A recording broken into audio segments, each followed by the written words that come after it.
नमस्कार, मैं हूं अखिलेश पांडे और आप देख रहे हैं सी न्यूज भारत। वक्त हो चुका है न्यूज बुलेटिन का। इस बुलेटिन में बात होगी हापुड़ की, जहां पैरा ओलंपिक एसोसिएशन का गठन किया गया। साथ ही आगे बात होगी गोंडा की, जहां बैंक कर्मी व ग्रामीणों में हुई झड़प। साथ ही आगे दिखाएंगे कि कैसे सिद्धार्थनगर के एक कस्बे में दुकानों में आग लगने से 6 वर्षीय बच्चे के साथ 2 लोगों की हुई मौत। और भी तमाम खबरों पर आइए विस्तार से करते हैं चर्चा। उत्तर प्रदेश के जनपद हापुड़ में पैरा ओलंपिक एसोसिएशन का गठन किया गया, जिसका उद्देश्य पैरा एथलेटिक को बढ़ावा देना है। एसोसिएशन को मान्यता यूपी पैरा स्पोर्ट एसोसिएशन के अध्यक्ष कविंदर चौधरी और महासचिव डॉक्टर विपिन गुप्ता द्वारा प्रदान की गई। हापुड़ पैरा ओलंपिक एसोसिएशन ने नवनियुक्त पदाधिकारियों के नाम और पद इस प्रकार हैं। डॉक्टर आयुष सिंघल को अध्यक्ष के पद पर नियुक्त किया गया। वहीं रोहन सिंघल उपाध्यक्ष, रविंद्र सिंह उपाध्यक्ष, कपिल त्यागी संरक्षक, अमित नागर महासचिव, आकाश दत्त शर्मा उप सचिव, देवेंद्र नाथ गौड़ कोषाध्यक्ष, नवीन सचदेवा सदस्य को नियुक्त किया गया। आज की जो प्रेस वार्ता है, क्या है प्रेस वार्ता? इस प्रेस वार्ता का उद्देश्य आज का उत्तर प्रदेश जो पैरा स्पोर्ट्स एसोसिएशन है उसके द्वारा जिले में एक कार्यकारिणी, एक कमेटी गठित करने के लिए हम लोग यहाँ आए हैं। मेरे साथ में मेरे महासचिव, यूपी पैरा एसोसिएशन के सचिव, महासचिव डॉक्टर विपिन गुप्ता जी और मैं दोनों आए हैं। और यहाँ पे हम लोगों ने ज़िले में आयुष सिंघल जी और कपिल त्यागी जी, इन दोनों को जिम्मेदारी दी है कि भाई ये अपनी कमेटी बनाएं और यहाँ पैरा स्पोर्ट्स के को प्रमोट करने का काम करें। यहाँ पर किस तरीके से एसोसिएशन अपना काम करेगी जिले स्तर पर? हम बात करें जिले स्तर पे काम करने का तरीका यही है, जैसे हम लोग और ज़िलों में भी करते आ रहे हैं अभी तक और उत्तर प्रदेश में भी करते आ रहे हैं कि दिव्यांगों बच्चों को, जैसे हमारा दिव्यांग अधिकारी होता है ज़िले में एक, तो उससे हमें लिस्ट मिल जाती है। दूसरा, हम लोग स्कूलों में जो जूनियर, सब जूनियर जहाँ पे बच्चे पढ़ते हैं वहाँ पे हम कांटेक्ट करते हैं। स्कूलों में, डिग्री कॉलेजों में हम कांटेक्ट करते हैं। उसके माध्यम से एक ओपन मीट रखते हैं हम लोग किसी भी ज़िले में, तो उस ओपन मीट के माध्यम से बच्चे निकल के आ जाते हैं। और जब अगर उसमें 50 बच्चे भी आते हैं तो फिर वो आपके माध्यम से सब लोगों को सूचनाएं रूरल एरिया में पहुंच जाती हैं। सर, जिले में एसोसिएशन किस प्रकार कार्य करेगी? यहाँ की जो प्रतिभा है उन्हें कैसे उभारेगी? जैसा अभी हमारे अध्यक्ष जी ने बताया कि यहाँ जो दिव्यांग अधिकारी है उससे हमारी एसोसिएशन अप्रोच करेगी कि उनमें जो लिस्ट होगी दिव्यांगों की वो हम लेंगे और उस लिस्ट के माध्यम से हम बच्चों को अप्रोच करेंगे। उन्हें बताएंगे भाई यहाँ पर ये एसोसिएशन बन रही है और खेल कूद के लिए ये हमारा जेएमएस का स्कूल स्थान यहाँ पर है। यहाँ उन्हें सारी सुविधाएं दी जाएंगी उनके खेल कूद के लिए। और आपके माध्यम से, आप लोगों के माध्यम से, अखबार के माध्यम से जैसे सूचना दिव्यांगों के पास जाएगी कि भाई यहाँ पर एसोसिएशन बन गई है और खेल की सुविधाएं यहाँ पर उन्हें यहाँ पर जेएमएस में मिल रही हैं, तो केवल उन जो दिव्यांग बच्चे हैं उन्हें सुविधाएं देना कि वो यहाँ पर अपनी प्रतिभा का निखार कर सकें और आगे खेल सकें। जैसा अभी आपको पता होगा कि पैरालंपिक गेम हुए हैं चाइना में और पूरे देश से 111 मेडल आए हैं और यूपी से 4 गोल्ड, 4 सिल्वर और 4 ब्रॉन्ज आए हैं और इन सब खिलाड़ियों को उत्साहित। हापुड़ से सी न्यूज संवाददाता सुनील कुमार की रिपोर्ट। गोंडा के सोनहरा गांव में उस समय अफरा तफरी मच गई जब बैंक के कर्जे की वसूली करने पहुंचे प्रथमा ग्रामीण बैंक के आरएम और मैनेजर के विधवा महिला समेत अन्य बकायेदारों से बदसलूकी किए जाने से आक्रोशित ग्रामीणों ने जमकर पथराव करते हुए मारपीट किया। इस मौके पर भारी हंगामा हो गया और भगदड़ मच गई। मैनेजर समेत आधा दर्जन बैंक कर्मियों को चोटें आईं। इस पथराव में 2 गाड़ियों के शीशे टूटकर बिखर गए। घटना के बाद पूरे जिले के बैंक कर्मचारी करनैल कोतवाली पहुंच गए और पूरे गोंडा जिले के सभी बैंकों का कामकाज ठप हो गया। मामले में पुलिस ने बैंक मैनेजर की तहरीर पर मुकदमा दर्ज कर कुछ लोगों को हिरासत में लिया। सरोजी कहाँ रहती है आप? जयपुरा सोनहरा। अच्छा, ये बताइए कि आज आपके घर पर कोई मारपीट की घटना हुई है, क्या मामला हुआ है? पता नहीं। अरे तो घर में कोई गवाह घर में घुसर गया है। कौन हाँ, कौन घर में गया था? 3-4 आदमी पकड़ ले, घर में घुसर गया है। अब हम नाम नहीं जाने था। बैंक वाले रहे। अच्छा। हाँ, बैंक वाले रहे हाँ पकड़ लिए, तीन अंदर घुसर गए, अंदर हमारे गाड़ी बैठा लेके जाते हैं। और पता ना हम चिल्लाने हटना जो तब मैंने जुहाई गए हैं, तब मैंने जुहा मार पीट गया है। अच्छा, तो क्यों घर में आपके घुसे थे? हाँ अब घर में घुसर क्यों गए, घुसे थे? अभी पता नहीं किससे आया, बैंक वाले नौकरी जो करते हैं वही कर गए। क्या नाम है आपका? आशीष तिवारी। आशीष, कहाँ रहते हैं आप? सोनारा जी अबुआ। क्या मामला हुआ है आज? मामला यह हुआ है कि हमारे घर में कोई था नहीं और बैंक के कुछ कर्मचारी लोग आए, जो हमारा कर्जा है बैंक में, बैंक के कुछ कर्मचारी लोग आए, घर में कोई नहीं था, मम्मी हमारी थी, अंदर सीधे घुस गए वो। उन्होंने बदसलूकी की और मम्मी का हाथ पकड़ के बाहर लेके आए। फिर ये मम्मी ने चिल्लाया तो फिर गांव के कई लोग इकट्ठा हुए। उसके बाद फिर झगड़ा हुआ। उन्होंने गाली वाली दी। लोन हमारे बाबा जी ले रखे हैं बैंक से। वो है इस समय नहीं, वो घर पे हैं। वो भी नहीं थे जब वो सब लोग आए, वो परसपुर गए थे। घर पे केवल मम्मी थी। हाँ। कितने बजे गए थे लोग? 10:30 के करीब। नहीं तो और कोई अभद्रता भी की है उन्होंने? हाँ, अभद्रता ये की कि गाली देते हुए अंदर घुसे हैं, फिर हाथ पकड़ के मम्मी का बाहर लेके आए हुए हैं, फिर खींच के कह रहे थे कि गाड़ी में बैठिए, आप चलिए हमारे साथ। हाँ। उसके बाद क्या हुआ? उसके बाद फिर गांव के लोग इकट्ठा हुए, फिर झगड़ा हुआ। आपने कहीं शिकायत की है?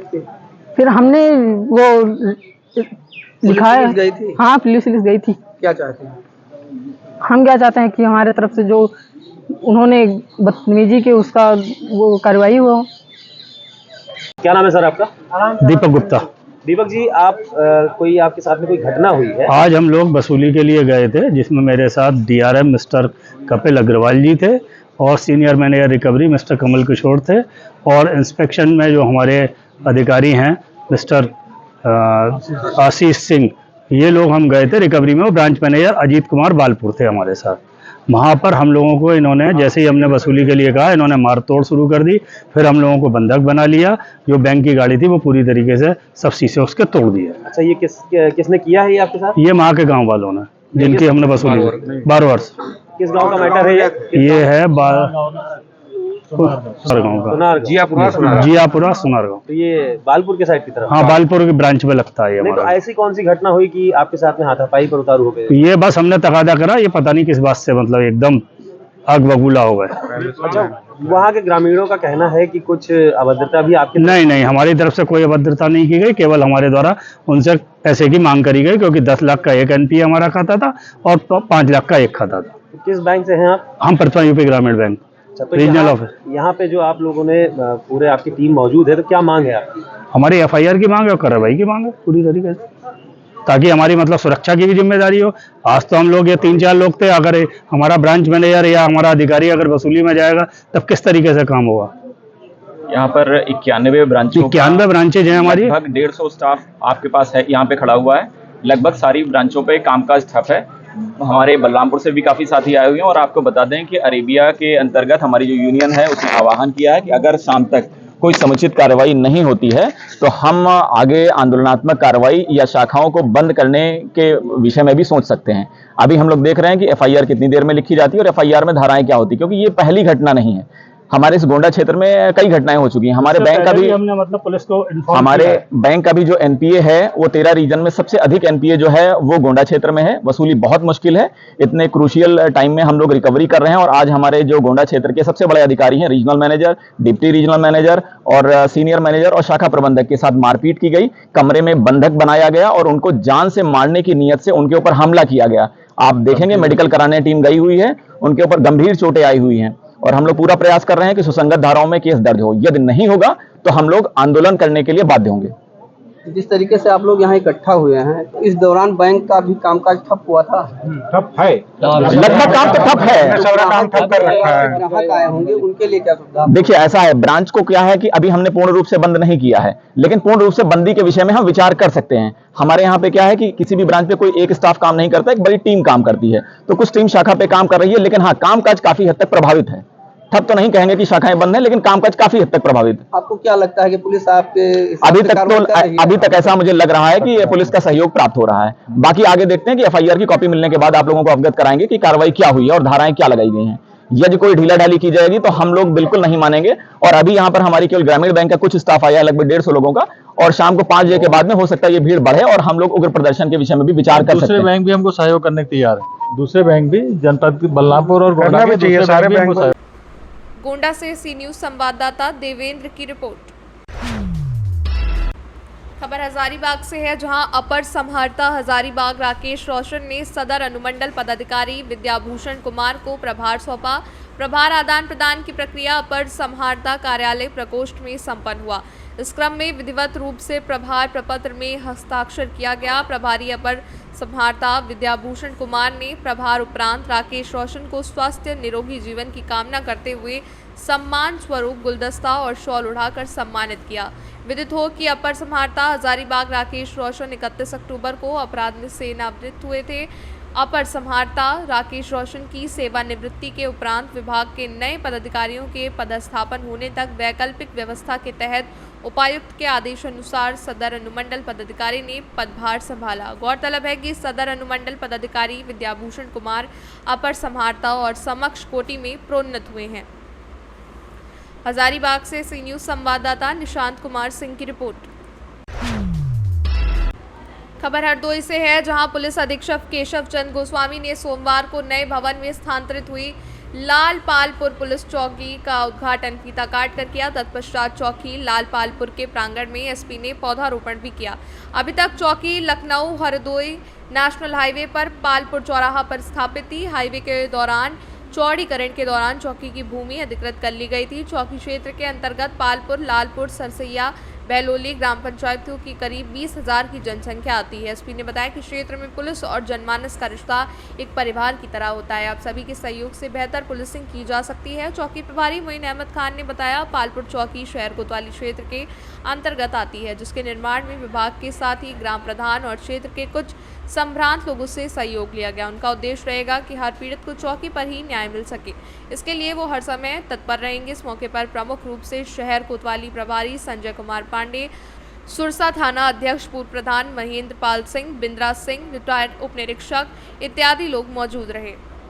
ये जो नेशनल हाईवे बन रहा है, इसके दायरे में आने के कारण लालपालपुर चौकी कोतवाली शहर हरदोई ये वहाँ पे टूट गई थी, जिसको NHI ने ही बनाया है यहाँ पर, क्योंकि वहाँ ज़मीन नहीं थी तो ग्राम समाज की ज़मीन पर अलॉट करा के उन्होंने बनाया है। और ये चौकी चूँकि ग्रामीण क्षेत्र में है और वहाँ से थोड़ी दूरी पर बनी है, तो आज इसी का उद्घाटन था। तो इसका उद्घाटन किया गया ग्रामीणों के बीच में सबके सहयोग से। और अभी आपने कुछ लोगों ने सलाह दिया कि चूँकि दूर है हाईवे, तो हमने वो भी कहा कि एक वहाँ पर आउटपोस्ट छोटा सा बनाया जाए जो ड्यूटी वाले को बैठने का स्थान रहे। और चूँकि हाईवे पे दिखाई पड़ना जरूरी है पुलिस को, तो भी व्यवस्था कराई जाएगी। बाकी ग्रामीणों का सहयोग पुलिस को, पुलिस का सहयोग ग्रामीण को मिलना है, ऐसा मैंने निर्देश दिया। हरदोई से सी न्यूज संवाददाता राशिद की रिपोर्ट। खबर सिद्धार्थ नगर से है, जहां नेपाल से सटे अलीगढ़वा कस्बे में दुकानों में आग लगने से 6 साल के एक बच्चे सहित 2 लोगों की मौत हो गई। घटना की वजह फ्रिज कंप्रेसर और सिलेंडर में विस्फोट बताई गई। घटना की सूचना मिलते ही स्थानीय पुलिस और स्थानीय लोग मौके पर पहुंच गए और घंटों मशक्कत के बाद आग पर काबू पाया जा सका। इस घटना में करीब दर्जन भर दुकान पूरी तरह जलकर खाक हो गई और विस्फोट से कई दुकानों की दीवार गिर गई। प्रत्यक्षदर्शियों के अनुसार दोपहर करीब 1 बजे अचानक बहुत ही तेज विस्फोट की आवाज़ आई। आवाज़ सुनकर लोग घटनास्थल की तरफ दौड़े और वहां का मंजर देखकर लोगों की सांसें रुक गईं। अलीगढ़वा कस्बे के इस मार्केट में बड़ी संख्या में लोगों ने अपने गोदाम बना रखे थे। इन्हीं गोदाम के किसी एक दुकान में शॉर्ट सर्किट से आग लगी और देखते ही देखते आग ने विकराल रूप ले लिया। इस आग की चपेट में वहां के रखे करीब आधा दर्जन फ्रिज और वहां खड़ी मोटरसाइकिल भी आ गई, जिसकी वजह से आग ने विकराल रूप ले लिया और उसका दायरा लगातार बढ़ता जा रहा है। और जब तक आग पर काबू पाया जाता तब तक वहां झुलसने से 2 लोगों की मौत हो गई, जिसमें एक 27 वर्षीय युवा और एक 6 वर्षीय बच्चा शामिल है। घटनास्थल पर स्थानीय लोगों के साथ पुलिस और फायर ब्रिगेड के काफ़ी मशक्कत के बाद किसी तरह आग पर काबू पाया जा सका। इस घटना में करीब 4 लोग घायल हैं, जिनको मामूली उपचार के बाद डिस्चार्ज कर दिया गया। सर, हादसा हुआ, ये कितने बजे हुआ और इसकी वजह क्या थी, इंजरीज या डेथ की? अलीगढ़वा मार्केट में अभी आग लगने की सूचना मिली, तुरंत तत्काल हमारी टीम पहुंची है और 2 मृत की सूचना मिली और शेष घायलों को अस्पताल भेजा गया है और काफ़ी आग में 90% हमने कवर कर लिया गया है। आग बुझ गई है और जो अस्पताल में है उनका ट्रीटमेंट चल रहा है। अभी आग कैसे लगी, एक फ्रिज की दुकान थी, उसी में आग लग गई है। शेष और चीज़ों की जांच होगी, जैसा तथ्य सामने आएंगे उसको देखा जाएगा, लेकिन प्रथम दृष्टया सभी जो घायल हुए हैं उनके उपचार की व्यवस्था की जा रही है। सर, इस तरह की बात आ रही है कि कुछ पटाखे भी यहाँ ग्राउंड में कुछ फेंके हुए मिले हैं, क्योंकि बॉर्डर का इलाका है, इसलिए क्या नहीं, ऐसा अभी कोई साक्ष्य नहीं मालूम मिला है कि पटाखे कोई साक्ष्य नहीं मिला। फिर भी जांच का विषय बन रहा है, जब जांच किया जाएगा यदि कोई साक्ष्य मिलता है तो उस पर कार्रवाई की जाएगी। यदि हाँ सर, आज ये जो हादसा हुआ है ये कब हुआ, कैसे हुआ? ये देखिए, फायर सर्विस नौगढ़ को 12:56 पर एक कॉल आई कि ये अली गढ़वा कस्बा है और इसमें जो है ये नेपाल बॉर्डर पर पड़ता है। ये कमर्शियल मार्केट है पूरा और कुछ इसमें जो छोटी छोटी दुकानें बनी हैं उनको गोडाउन के रूप में उपयोग किया जा रहा है। तो प्रथम दृष्टया इसमें जैसा कि एक छोटा सिलेंडर भी मिला है और कुछ कंप्रेसर हैं एसी के, वो आग लगने से वो भी फटे हैं, तो इस वजह से दुकानें डैमेज हुई। लगभग 10-12 दुकानें इसमें पूर्णतः क्षतिग्रस्त हो गई। एक 4 साल का बच्चा और एक जो है व्यक्ति लगभग उम्र 55 वर्ष, ये जो है कैजुअलिटी हुई है। तो मतलब जो काज ऑफ फायर जो है वो सिलेंडर ही की अभी ये कहना मतलब क्लियर नहीं है। इसका cause of fire short circuit भी हो सकता है, बट सिलेंडर मिला है और उसका उपयोग जो जनरली चाय वाय बनाने के लिए करते हैं, तो वो प्रथम दृष्टया ऐसा प्रतीत होता है। इस तरह की बात आ रही है कि दीपावली करीब था, ऐसा तो नहीं कि यहाँ पे? नहीं, यहाँ पे जो है ऐसा नहीं कुछ फिलहाल दिखा, बट क्योंकि काफ़ी छोटी छोटी दुकानों में सामान भरा हुआ है, तो ये इस तरह के मटेरियल नहीं रखने चाहिए। इसके लिए जो है पुलिस और फायर सर्विस ये अभियान चलाकर चेक करेंगे। जी, एक बच्चा 4 साल का और एक मृतक है 55 वर्ष। कुछ पटाखे वगैरह भी निकाले गए हैं, कुछ दुकानों से उसकी भी तस्वीरें सामने आई हैं। नहीं, पटाखे का अभी फायर सर्विस की जानकारी में नहीं है। बाकी पुलिस को उसको सर्च और ये आगे कार्रवाई की जाएगी पुलिस के द्वारा। Thank you. अनुमानित कितने का नुकसान? अब नुकसान तो या सर अभी इसका आगणन जो है, जो इनके दुकानदार हैं वो बता पाएंगे, क्योंकि इसमें मटेरियल तो 10-12 दुकानों का नष्ट हुआ है। 2-3 बाइक भी हैं, ये इधर दिख रही, तो वो भी डैमेज हुई है और ये लगभग छत पूरी कमज़ोर होगी। फिलहाल इसमें अंदर आग को बुझा दिया गया पूर्णतः, बट बाकी अभी इसमें अंदर जाना मतलब सभी को मना किया गया है। ये बैरिकेडिंग किया गया है, सुरक्षा के दृष्टि से अंदर जाना ठीक नहीं है। Thank you. सिद्धार्थनगर से सी न्यूज़ संवाददाता धर्मेंद्र कुमार की रिपोर्ट। फिलहाल के लिए इस न्यूज़ बुलेटिन में बस इतना ही। देश दुनिया की तमाम खबरों के लिए देखते रहें सी न्यूज़ भारत। हर खबर आपके साथ, आपके हाथ।